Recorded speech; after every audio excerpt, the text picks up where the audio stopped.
जय जवान जय किसान मित्रांनो, मी आलो शेतामध्ये. बघा भरपूर पाणी येऊन राहिलं. 2-3 दिवस झाले, नुसते पाय भरून राहिले. आज जरासं सोकला आहे, त्या कारणामुळे मस्त जाता येऊन राहिलं रस्त्यानं. चला माझं शेत दाखवतो.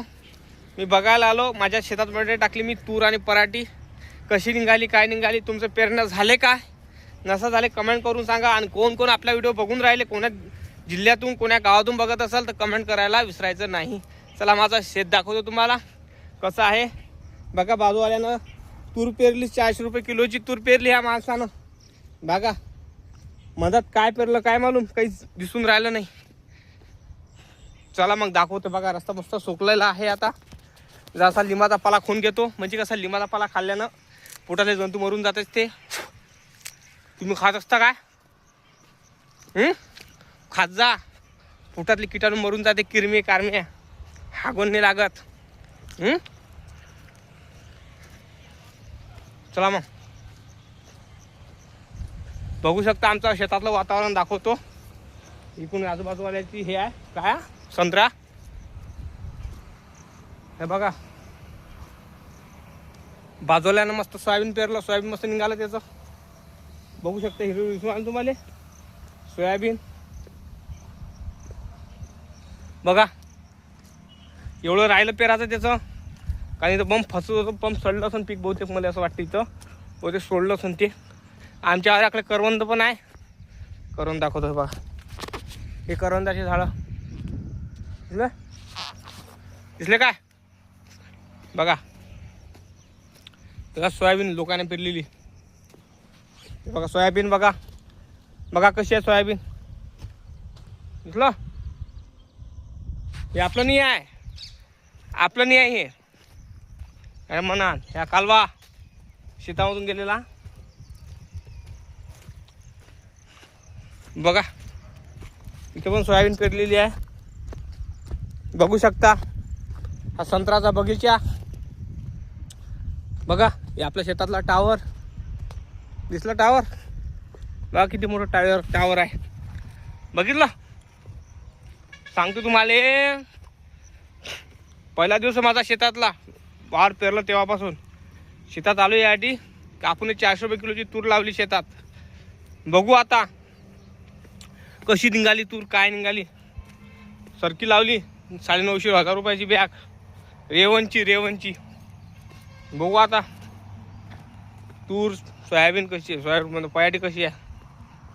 चला मग पा आलो आपण आता वावरात.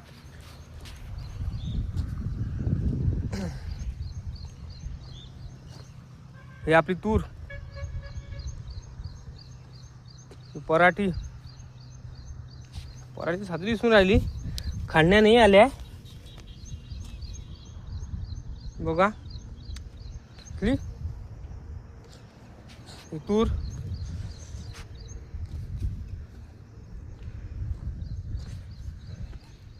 पराठी दिसून राहिली. पराठी तुम्हाला दिसून राहिली काय? पाहून घ्या. हे बा हे पराठी. बघा हे पराठी. हे पराठी. हे दिसली पराठी. हे पराठी होय. हे हे हे हे हे साऱ्या पराठ्याच होय. बघा बघितलं. काय सांगून झालं तुम्हाला. तुमच्या वावरात तुम्ही पराठी टाकली काय? मागच्या वर्षी या वावरात पराठी होती, तूर होती. ह्यावर मागच्या वर्षी ग्लाशेची पराठी टाकली होती, काही पिकलं नाहीत. 2 एकर वावर आहे हे. तर त्यात कापूस किती वाले पाहिजे होता ग्लायशलचा? 3 क्विंटल कापूस झाला. त्या कारणानं डोक्यातून काढूनच टाकलं. वरमट लावले. वरमावर पराठी लावली आहे. दिसतो तुम्हाला का लावली आहे वरमावर? कारण इथं पाणी बंब देते राहते, पंप फसते. त्या कारणामुळं कसं आहे की पराठी सडली नाही पाहिजे, तूर सडली नाही पाहिजे. ह्या कारणामुळं वरम टाका लागते, दुसरं काहीच नाही. बघा तणकटी बंब झालं. तुमच्यावर तणकट झालं काय? तुमच्या तणकट झालं काय नक्की सांगा. हे बघा तणकट.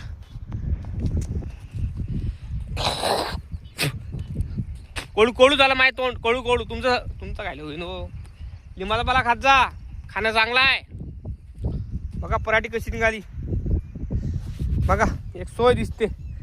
खाण्याने निघाल्या पाहिजे बा, कारण अजूनही मग खाण्याला आणायला लागेल अजून एक पाकिट, बरोबर नाही का? मला तर असं वाटतं एखादं पाकिट आणायच लागन, आहे नी? बघा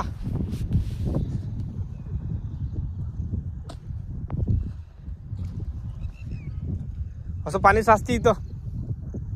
बघा तुरे साजरी निघाली म्हणा, पण कुठं कुठं तूर खाल्ली, कुठं कुठं तूर खाल्ली. दिसून राहिलं तुम्हाला पाणी साचलेलं? असा आहे बांधा हा गोळ्याचा. आता पाणी प्यारी पाहिजे. पाणी नाही आपल्याला इथं प्यायला, डोबरातलं प्यायला का पाणी. आता डोबरातलं पाणी पितो. तर लाईक करा, चॅनलला सबस्क्राईब करा. कसं वाटली शेती आपली नक्की कमेंट करून तुम्हीच सांगा.